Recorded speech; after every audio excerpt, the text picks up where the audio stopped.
Assalamualaikum warahmatullahi taala wabarakatuh dan selamat sejahtera diucapkan kepada semua penonton yang dikasihi sekalian. Mudah-mudahan yang sempat bersama pagi ini akan diberikan kekuatan oleh Allah, diberikan hidayah, diberi petunjuk untuk terus berdakwah, terus giat untuk merasa nikmatnya ilmu dan akhirnya menjadikan sembang kita ataupun motivasi pagi yang kita dikendalikan oleh Dewan Dakwah Negara yang kita kendalikan setiap pagi.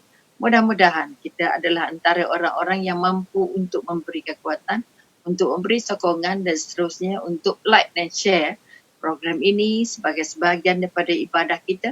Dan jika tidak keberatan, kita juga mengharapkan apa kita kata sokongan-sokongan dalam bentuk material, dalam bentuk moral. Mudah-mudahan sesi sembang ataupun kita kata motivasi pagi ini akan dapat diteruskan dan memberi manfaat untuk mengukuhkan lagi proses dakwah kita. Hari ini sampai giliran saya, Dr. Rubiah Hamzah, untuk bersama-sama dengan Dewan Dakwah Negara untuk kita berkongsi sedikit, melihat, merenung ke dalam diri. Siapa kita, apa kekuatan-kekuatan yang kita miliki, apa kehebatan-kehebatan yang harus membuat kita merasa terlalu bangga atau membuat kita merasa insaf akan kekuatan-kekuatan yang Allah anugerahkan itu.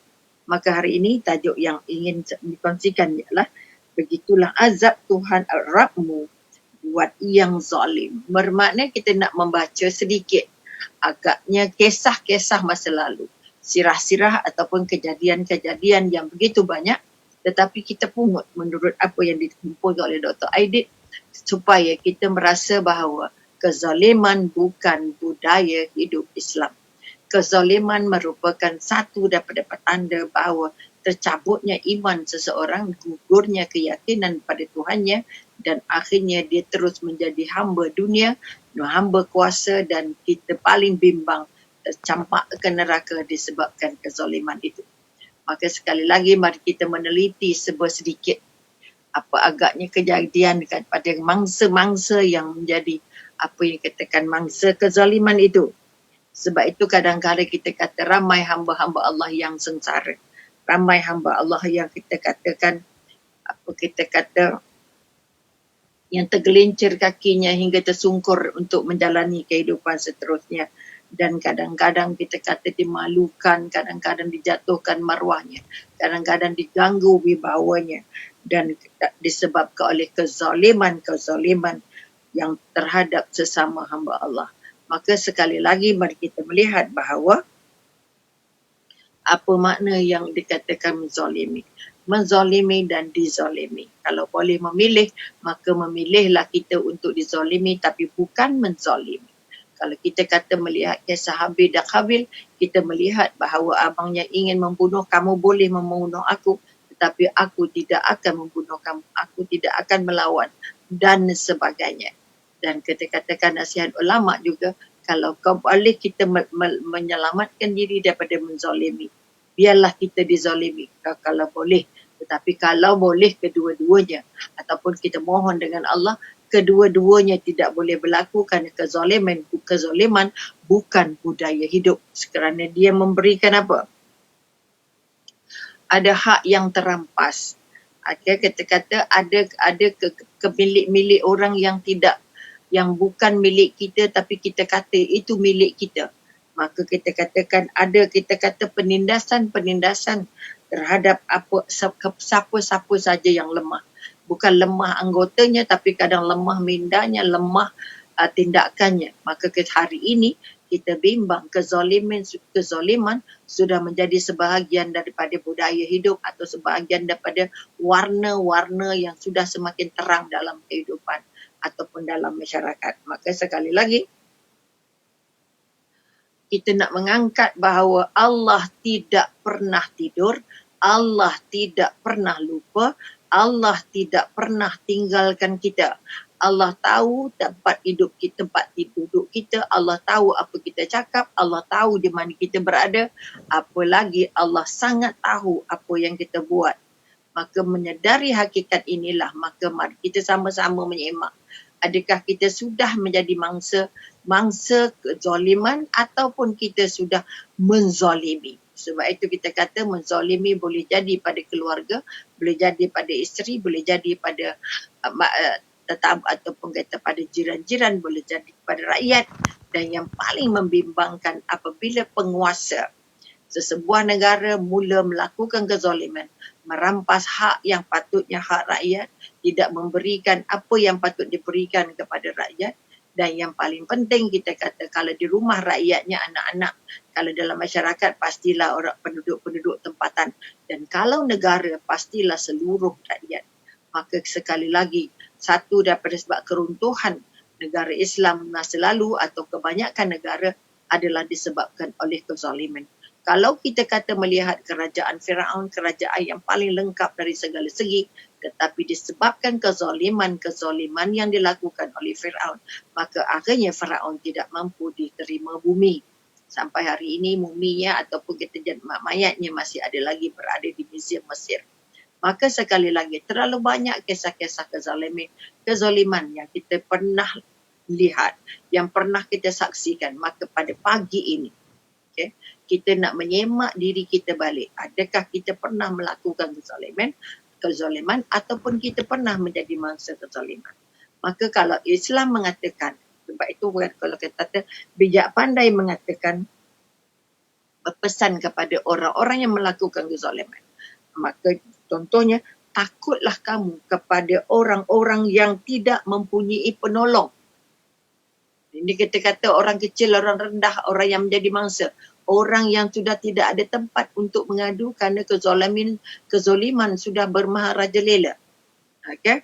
Maka kita katakan berwaspadalah, takutlah kepada orang yang tidak lagi mempunyai penolong untuk menyelamatkannya daripada kekejaman kezalimanmu selain daripada Allah. Sebab itu dipesan, orang yang terinaya doanya diangkat serta merta. Maka sekali lagi tolong ambil kira, sudahkah kita ini selamat dari melakukan kezaliman? Sama ada sekecil mana atau sebesar mana. Kerana hujung pada kezaliman adalah kesengsaraan. Maka sekali lagi hari ini kita nak meneliti sedikit tentang akibat-akibat. Kita nak melihat begitulah azab Rabb. Kita nak berkongsi sedikit apa yang sudah berlaku. Apa kisah-kisah orang-orang zalim yang Allah balaskan mengikut apa yang Allah sudah tentukan. Maka kita melihat kes yang pertama. Kita kata dilakukan oleh Amir ibni At-Tafail, okay? Yang berusaha untuk menipu, ini kisah zaman Rasulullah, untuk menipu dan membunuh Rasulullah secara licik, secara tipu daya. Okay? Ini salah seorang daripada orang kafir Quraisy yang berusaha bersungguh-sungguh untuk membunuh Rasulullah. Namun Rasulullah hanya mendoakannya supaya dia dapat hidayah. Dan selanjutnya Allah mengujinya oleh kerana niatnya yang buruk dan usahanya yang kotor, yang sangat zalim. Maka kita katakan akhirnya, okay, Allah beri kuasa melihat, mempertunjuk, memaparkan, memberikan kita kata menunjukkan kuasanya kepada orang yang mengkhianati Rasulullah. Ialah dengan apa dia kata? Kita kata Amir mendapat sakit bengkak ataupun kita kata sakit beguk di seluruh lehernya, dan sehingga dia mati akibat daripada sakit bengkak leher tadi ataupun beguk tadi dalam keadaan mengerang yang sangat hebat kerana kesakitan itu. Itu satu kisah kezaliman kepada Rasulullah. Kedua, kita kata kita ambil Arbad bin Ibnu Qais yang selalu menyakiti Rasulullah dan pernah juga berusaha membunuhnya. Berusaha juga. Ini kita ambil kes-kes yang untuk kita melihat bagaimana sentuhan Allah. Okay? Namun begitu, Rasulullah tetap juga mendoakan. Dia tetap juga mendoakannya, dan ketika itu Allah menurunkan peti. Ini pada Arbad, menurunkan peti yang menyambarnya, okay, dan membakarnya hingga mati bersama-sama dengan unta tunggangannya. Maka sekali lagi kita nak melihat bahawa siapa yang zalim, kuasa Allah itu mengatasi kuasa semua yang ada di dunia. Kekuatan dan kehebatan Allah itu tidak ada tandingannya. Maka yang itu kisah yang kedua. Bermakna kita kata Allah boleh datangkan apa saja. Kalau kita melihat kita Namrud hanya dengan nyamuk saja ataupun setengah kata lalat saja yang masuk ke hidung saja boleh menyebabkan Namrud mati. Maka sekali lagi kita katakan ataupun kita ambil kira Firaun hanya lemas dalam laut, tak sempat, tak dapat diselamatkan. Bukan tak dapat diselamatkan, Allah nak tunjuk kuasa dia. Allah nak tunjukkan kekuasaan. Yang ini yang kita kata kalau kita tidak teliti sungguh-sungguh, Allah boleh guna yang sedikit saja.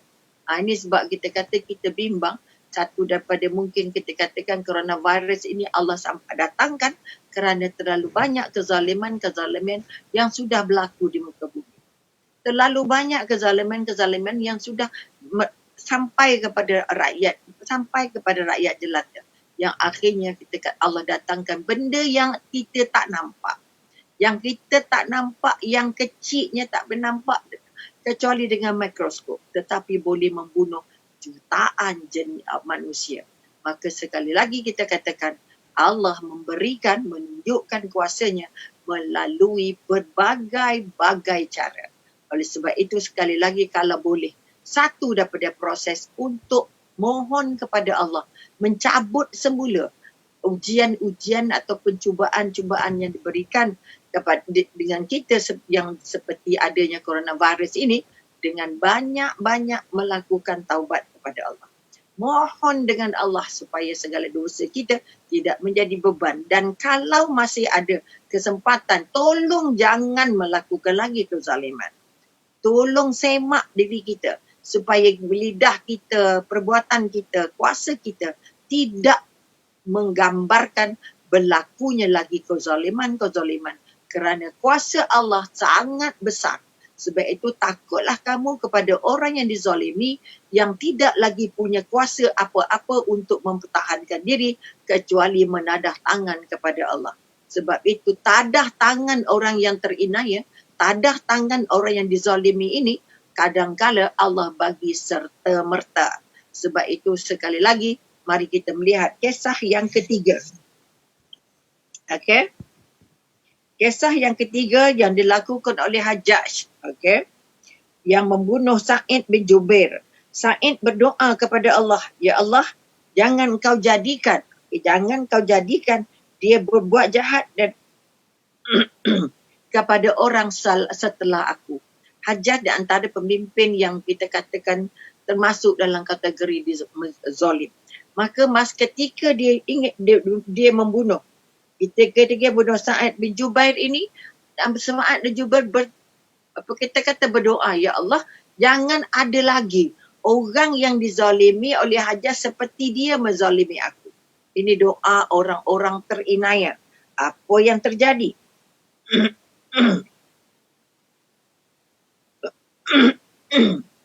Okay. Apa yang Allah turunkan kepada Hajjaj? Maknanya kita katakan setelah didoakan oleh Sa'id bin Jubair ini, bahawa kita kata jadikanlah aku ini orang terakhir yang dizalimi oleh Hajjaj. Contohnya. Maka apa yang terjadi?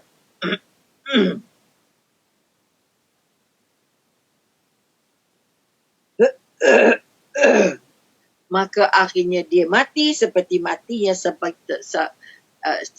seperti binatang, seperti sapi yang merenguh, merenguh bunyinya, dan setelah itu dia mati dalam keadaan yang seperti kelakuan binatang ataupun kita kata kalau di sini disebut seperti sapi itu maknanya boleh jadi kerbau, boleh jadi lembu, artinya matinya dalam keadaan yang sangat hina.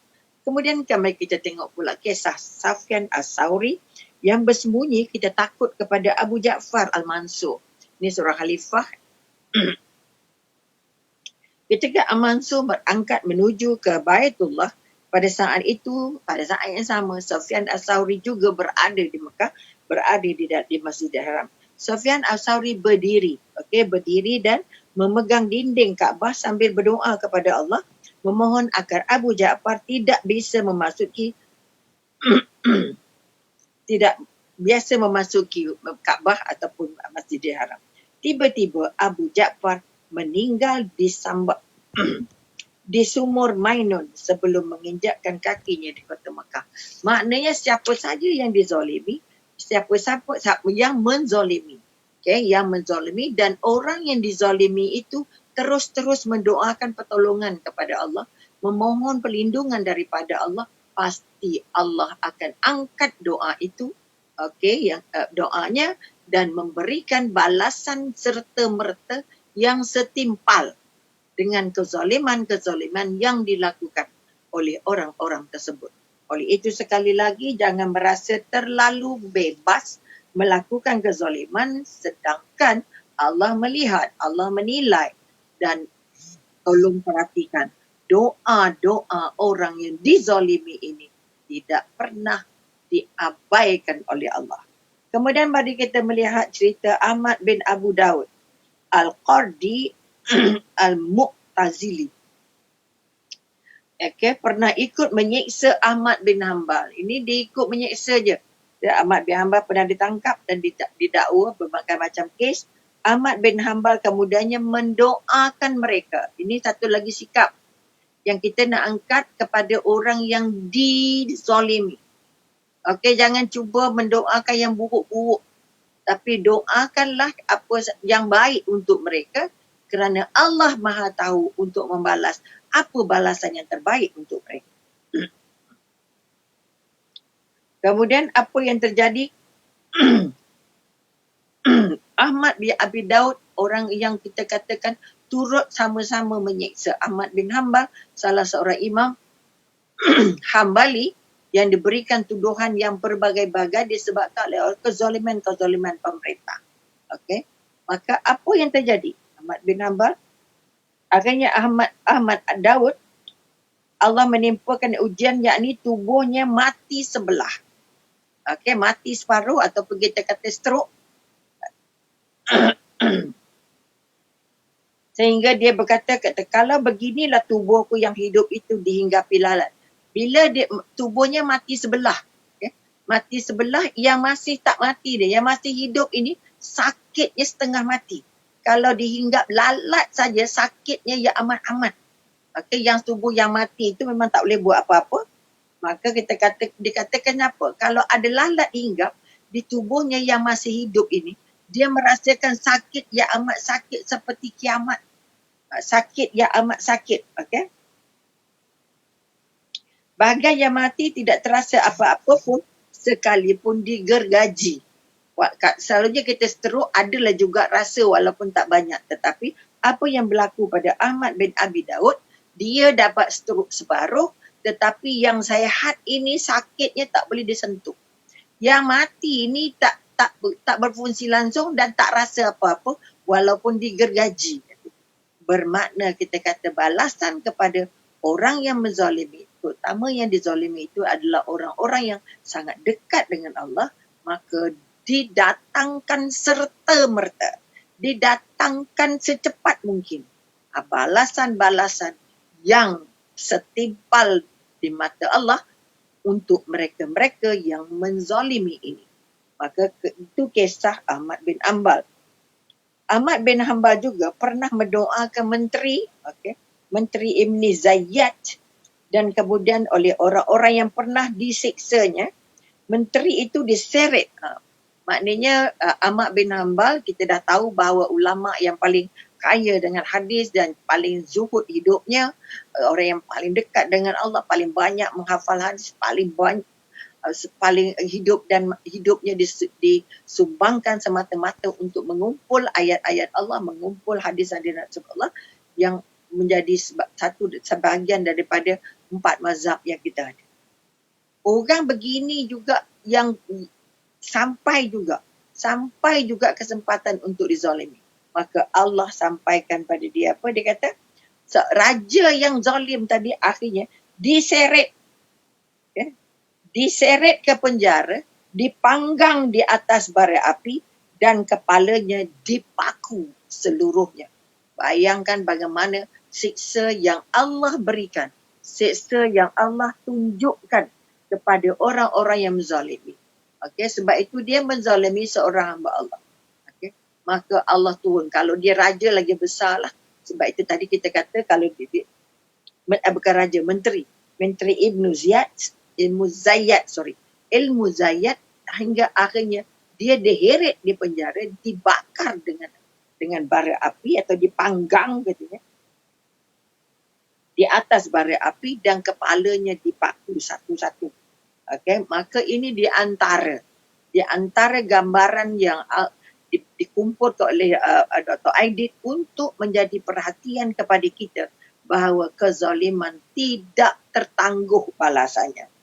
Kemudian kita katakan kita Hamzah Al-Bashuni, okay, pernah menyeksa kaum muslimin di penjara Jamal Abu Nasir. Okay, ketika itu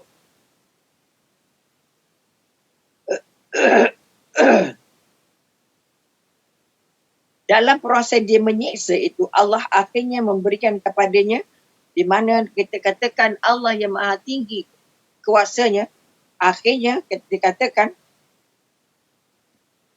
kenderaan dia dan kenderaan yang dinaikinya akhirnya bertabrakan ataupun berlaku kemalangan, yang mana jenazah mayatnya atau jenazahnya tidak dapat dikeluarkan, hanya dapat separuh saja dikeluarkan daripada himpitan-himpitan itu.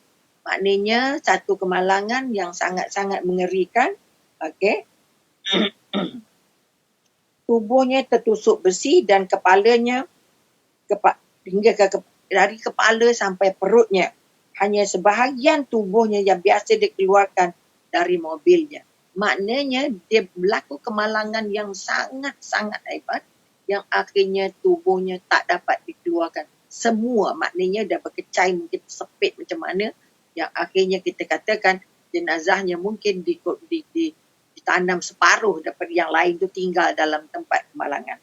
Kemudian sekali lagi, ini dikatakan, ini nak membuktikan pada kita, ini kezaliman kepada individu-individu.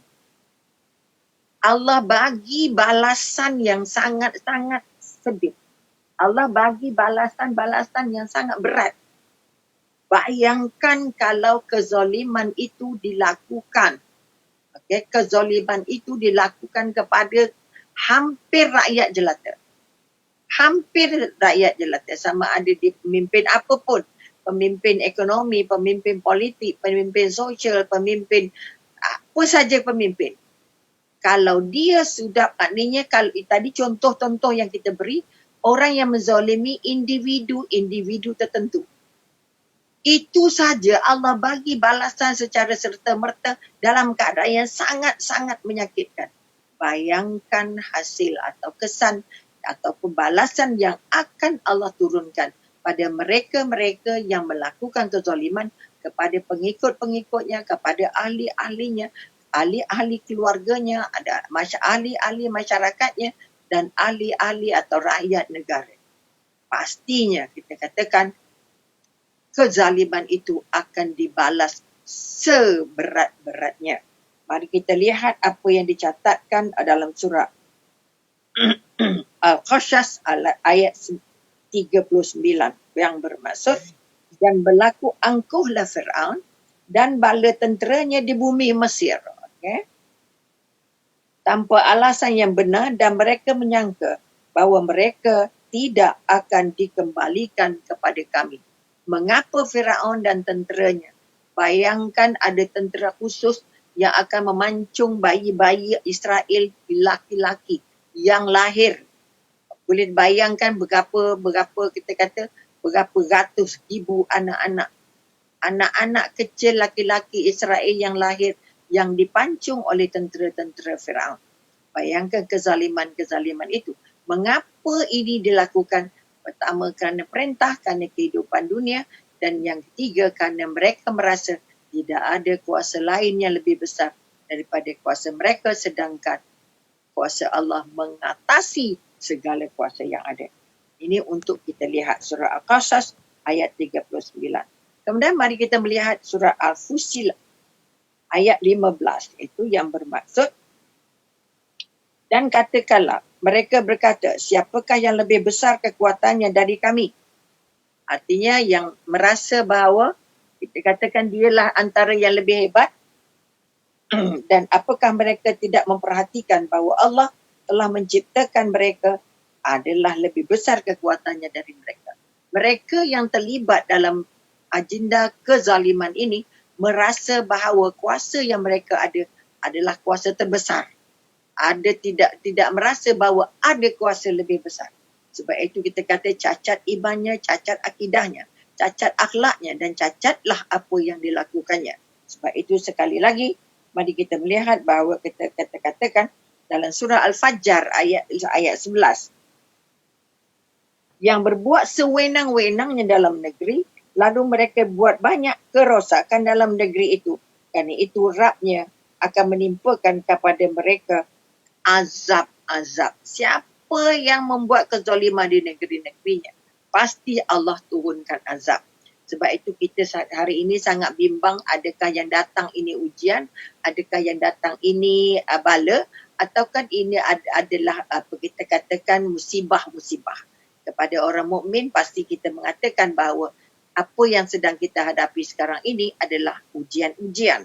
Dan ujian-ujian ini kita katakan akan membantu kita untuk merasa dekat balik dengan Allah, ataupun merasa kita yang lebih tahu, kita yang lebih berkuasa, kita lebih pandai untuk mengurus. Maka sekali lagi, kekuatan yang nak dibangun, tadi surah Al-Fajr, maknanya kita katakan siapa saja, okay? Siapa saja yang membuat kezaliman di mana-mana negeri, pasti Allah turunkan bala. Pasti Allah turunkan azab. Kerana azab Allah itu ada di tangan dan di jari Allah. Kemudian kita melihat satu daripada satu hadis, sesungguhnya Allah akan membiarkan seseorang yang zalim melakukan kejahatan sehingga apabila Allah menyiksanya, maka tidak dibiarkannya lepas. Artinya, Al-Hadis, maknanya setiap orang yang zalim, okay, Allah bagi kesempatan dia buat zalim. Okay? Sebab apa Allah kata? Allah tidak akan lepaskan dia dari siksaan-siksaan yang sudah Allah tentukan. Sebab itu kuasa Allah itu maha besar, maha tinggi.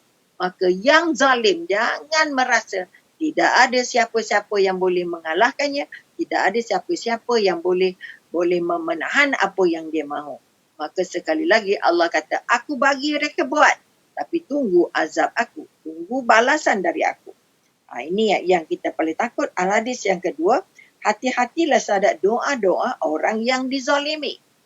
Berhati-hatilah doa-doa, tadi Umi dah kata, berhati-hatilah terhadap doa-doa orang yang dizalimi. Kerana sesungguhnya antara doa-doanya dan Allah tidak ada hijab yang menghalangi. Bermakna sekali lagi, mari kita menyemak diri, okay? Mari kita menyemak diri supaya andainya kita dizalimi, kita berdoalah kepada Allah. Ya Allah, Tuhanku, jadikanlah aku ni orang terakhir yang dizalimi. Jangan sampai ada lagi selepas aku ini yang dizalimi.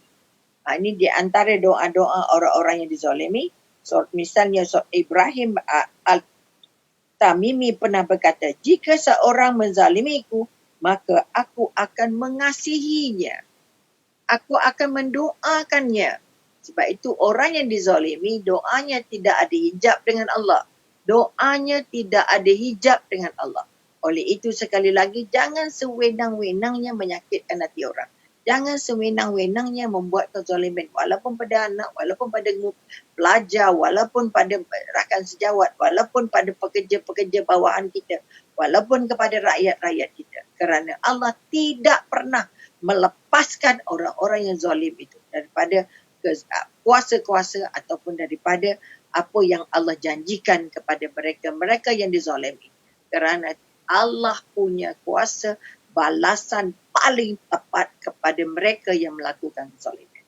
Maka peringatan-peringatan ini mudah-mudahan, kita katakan mudah-mudahan coronavirus bukanlah tanda-tanda kezaliman. Namun begitu kita harus merasakan bahawa setiap kezaliman yang kita sedar atau tak sedar, yang kita rancang dan tidak kita rancang, ataupun disebabkan oleh ketamakan, disebabkan oleh gila kuasa, disebabkan oleh mabuk untuk mendapat nama dan sebagainya, ini akan menjadikan kita insaf, bangun balik. Kalau sekarang sudah berlaku, Allah tidak menutup pintu taubat setiap hamba Allah yang ingin bertaubat. Maka mari kita selamatkan negara kita daripada kezaliman, mari kita selamatkan negeri kita daripada kezaliman, dan mari kita selamatkan rumah kita daripada anak-anak kita dizalimi, isteri kita dizalimi, suami dizalimi, mak-mak kita dizalimi. Kerana setiap yang menzalimi, balasannya Allah turunkan tanpa kita tahu, cepat, secara apa yang kita katakan, secara tunai. Gitu. Oleh itu sekali lagi, mari kita melihat bahawa mari kita menyemak diri. Berdoalah kepada Allah supaya jangan lagi berlaku kezaliman, dan kita mohon dengan Allah supaya tidak terlibat dengan sebarang kezaliman dalam kehidupan kita, dalam amalan harian kita, dalam perniagaan kita, dalam pentadbiran kita, dalam pengurusan apa saja harta negara. Kerana kezaliman, buahnya adalah penderitaan. Buahnya adalah siksa dari Allah. Buahnya hilang kebahagiaan, hilang kekuatan, dan akhirnya menemui Allah dalam keadaan yang sangat-sangat buruk. Mudah-mudahan kita dan anak cucu kita terselamat daripada penyakit yang namanya kezaliman. Mudah-mudahan negara kita ini tidak diangkat oleh Allah sebagai negara yang zalim, dan pemimpin-pemimpin kita akan terus diselamatkan. Maka kita sebagai rakyat angkatlah tangan supaya kita dikurniakan oleh Allah dengan pemimpin-pemimpin yang tidak zalim, dengan pentadbir yang tidak zalim, dan dengan itu dapat menyelamatkan kita daripada menjadi mangsa-mangsa yang dizalimi. Mudah-mudahan tazkirah ini akan membantu kita untuk melihat ke dalam diri. Jangan lupa like and share, dan kita katakan anda diajak bersama untuk membangun atau meneruskan apa kita kata dakwah, dewan dakwah ini, untuk sama-sama berkongsi melalui apa yang sudah tertera, ataupun ada sumbangan-sumbangan dalam bentuk apa saja yang anda mampu, sejumlah mana yang anda mampu, supaya dakwah akan terus berjalan dan dewan dakwah mengambil peranan ini untuk terus menyemarakkan, menjadikan dakwah sebagai satu daripada gaya hidup dan membantu mereka-mereka agar tidak terus tertinggal dari sentuhan-sentuhan agama. InsyaAllah, mudah-mudahan kita diberi kesempatan, diberikan hidayah oleh Allah untuk terlibat sama dalam menyumbang, dalam membantu usaha-usaha dakwah ini, dan seterusnya menikmati hasil daripada perkongsian-perkongsian yang dibekalkan oleh Dewan Dakwah Negara, supaya terus kita dan anak cucu kita terselamat daripada sebarang kezaliman, insya-Allah. Jadi sampai di sini dulu. Terima kasih banyak atas perhatian. Mohon maaf atas yang tak kena di mata dan di hati. Yang cantik hadiah dari Allah, yang tak cantik atas kelemahan Umi sendiri. Sekali lagi, like and share apa yang sudah kita kongsikan, dan hulurkanlah bantuan, penglibatan, sokongan anda untuk menjadikan majlis atau menjadikan usaha dakwah dapat terus dipergiatkan untuk kita dan anak cucu kita insya-Allah. Jadi sampai di sini dulu. Wabillahi taufik wal hidayah. Wassalamualaikum warahmatullahi taala wabarakatuh.